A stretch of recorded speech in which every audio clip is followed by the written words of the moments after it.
మోసగాళ్లు కొత్త పంథాకు తెరతీశారు. చిన్న చిన్న దారుల్లో వెళితే వేలల్లో, మహా అయితే లక్షల్లో వస్తాయి. అదే ఏకంగా బ్యాంక్ను ఏర్పాటు చేస్తే కోట్లే కొల్లగొట్టొచ్చు అనుకున్నారు ఏమో, కానీ ఛత్తీస్గఢ్లో మాత్రం కేటుగాళ్లు రాత్రికి రాత్రి ఓ బ్యాంక్ను ఏర్పాటు చేశారు. అది కూడా ఎస్బీఐ పేరిట. ఇంతకీ ఆ బ్యాంక్ ఎక్కడుంది? ఎస్బీఐ పేరిట దర్జాగా బ్రాంచ్ను ఏర్పాటు చేస్తే ఎవరికి అనుమానం రాలేదా? బ్రాంచ్ను ఏర్పాటు చేసి వారు ఎటువంటి లావాదేవీలు చేశారు, చివరికి వారు ఎలా పట్టుబడ్డారు అనే విషయాలను ఇప్పుడు తెలుసుకుందాం.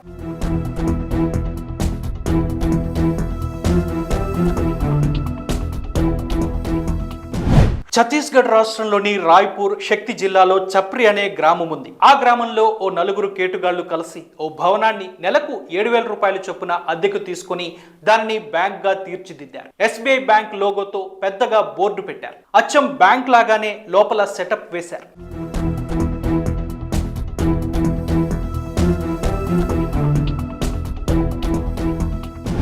అద్భుతమైన ఫర్నిచర్, ఇంటీరియర్ తో మేనేజర్ క్యాబిన్, క్యాషియర్లు, కంప్యూటర్ ఆపరేటర్లు, మార్కెటింగ్ మేనేజర్ల కోసం కళ్ళు చెదిరేలా ఉన్న ఏర్పాట్లు చూస్తే అసలు అది నకిలీ బ్యాంక్ అని ఎక్కడా అనుమానం రాకుండా అన్ని జాగ్రత్తలు తీసుకున్నారు.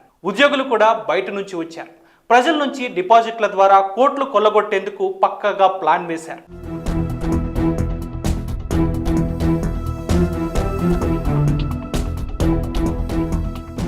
అనుకున్నదే తడవుగా కొత్త అకౌంట్లు తెరవాలని పాంప్లెట్లు ముద్రించి ప్రచారం కూడా చేసుకున్నారు.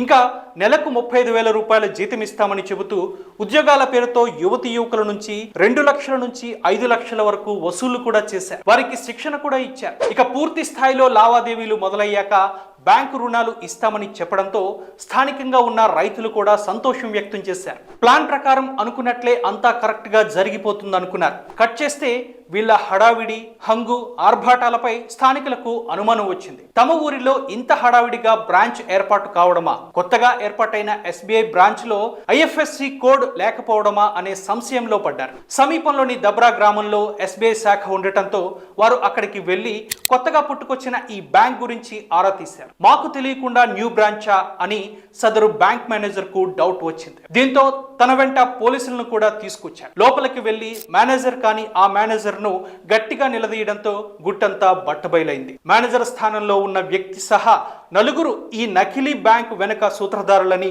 పోలీసులు నిర్ధారించారు. ఆ నిందితులను అరెస్ట్ చేశారు. కేవలం 10 రోజుల్లోనే ఈ నకిలీ బ్యాంకు బండారం బయటపడింది. లేకుంటే మరికొన్నాళ్ళు ఈ బ్యాంకు గానీ రన్ అయి ఉంటే ఆ ఊరు వాళ్లే కాదు, సమీప గ్రామ ప్రజల నుంచి కూడా ఆ కేటుగాళ్లు పెద్ద ఎత్తున డిపాజిట్ల రూపంలో కొల్లగొట్టేవారు.